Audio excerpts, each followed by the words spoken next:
tchakatcha, tchakatcha, tchakatcha, faisait les roues du train sur les rails. Les enfants regardaient par la fenêtre et voyaient passer des gens, des animaux, des maisons, des villages que les trains laissaient derrière eux. Victoria pense à ses parents. Elle a passé quelques jours ensemble avec eux avant de prendre le train.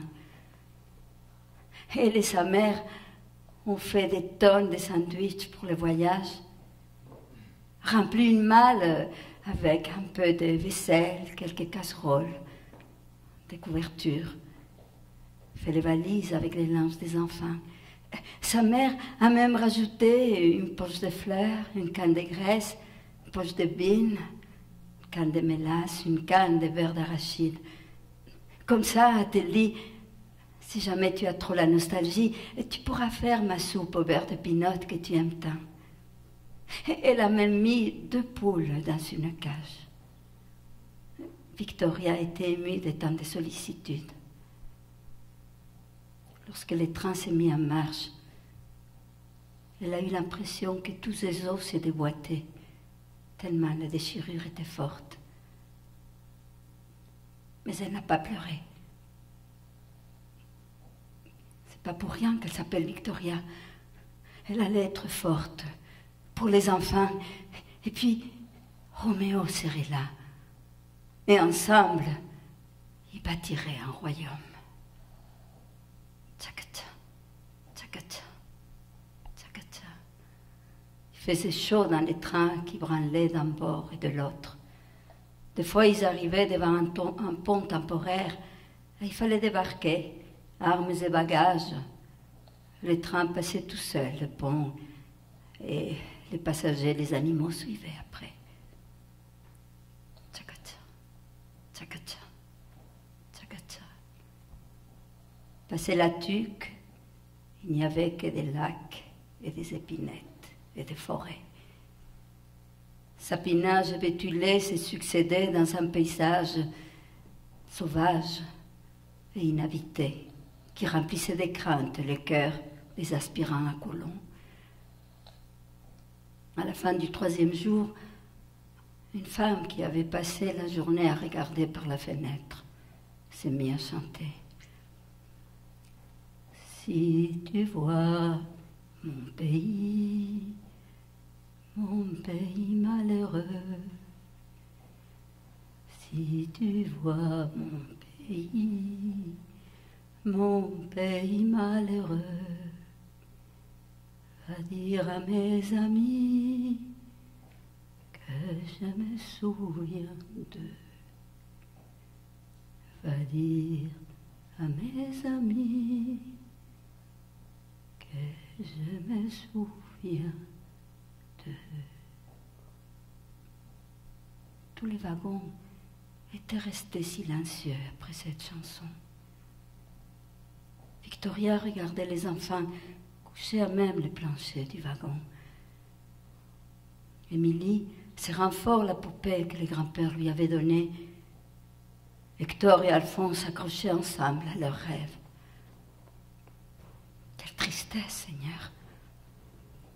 Mais soudain, des jeunes sont arrivés en criant « C'est le début d'une grande aventure, on va être une belle maison, on va survivre par nous-mêmes, on va être bien heureux. » Et il y en a même qui ont sorti des violons et qui ont commencé à danser. Il y en a qui ont eu du fun dans ce voyage. Il y avait Clara et Alice, mariées fraîchement à lui et Théophile Gautier, et qui racontaient comment ils se sont levés à 4 heures du matin pour se marier et pouvoir pogner les trains de 6 heures. Et Fernand et Blanche, ils s'étaient rencontrés au cinéma à Montréal et tous les deux voulaient partir. Ça fait que le lendemain, ils se sont mariés et nous voilà. Ils étaient vraiment contents. Et Victoria s'est dit qu'elle aussi, elle va être bien heureuse. Elle va mettre sa vie entre les mains de la Vierge Marie et tranquillisée par la prière, elle s'installe tant bien que mal pour passer la dernière nuit dans le wagon.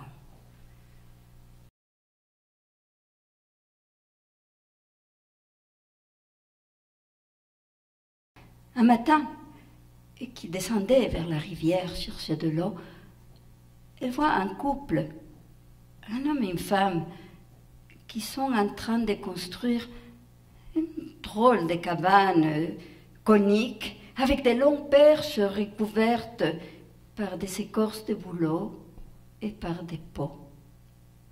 Des sauvages, pense-t-elle craintive. Mais elle est curieuse. Elle reste là à regarder.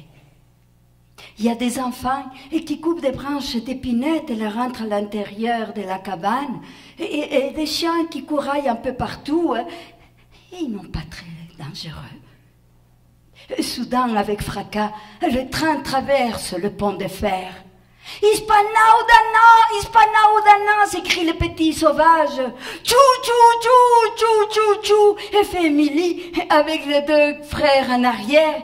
Et le petit sauvage, quand il voit ça, commence aussi à faire « tchou, tchou, tchou, tchou, tchou, tchou !» Bientôt, deux lignes d'enfants font les trains et finissent dans un grand éclat de rire. Victoria retrouve son sérieux. Bon, c'est pas tout ça, et il y a encore beaucoup de travail à faire. Rentrons au wagon. Marie et Georges Mapati finissent de construire le wigwam. Ils placent la porte du wigwam dos à la rivière, et puis Marie place des pierres en forme circulaire. Ça va être ça, leur cuisine d'été. Elle ne dit rien, mais elle n'en pense pas moins. La vue de Victoria et les enfants la troublait. Des Wemitigojiks, des blancs. Il y en a de plus en plus depuis que le cheval de fer est arrivé. Je me demande d'où ils viennent. Ils ont des drôles de coutumes, ces Wemitigojiks. Ils abattent des arbres, ils se construisent des cabanes si lourdes qu'après ils ne peuvent plus les déplacer, ils sont obligés de passer là le reste de leur vie. Dans les bois, ils ne sont pas terribles, ils ne savent pas poser des filets pour pêcher, ils ne savent pas poser des collets, ils n'ont aucun sens de l'orientation. Combien de ces Wemitigojiks seraient morts si mon mari Georges ne les avait pas secourus?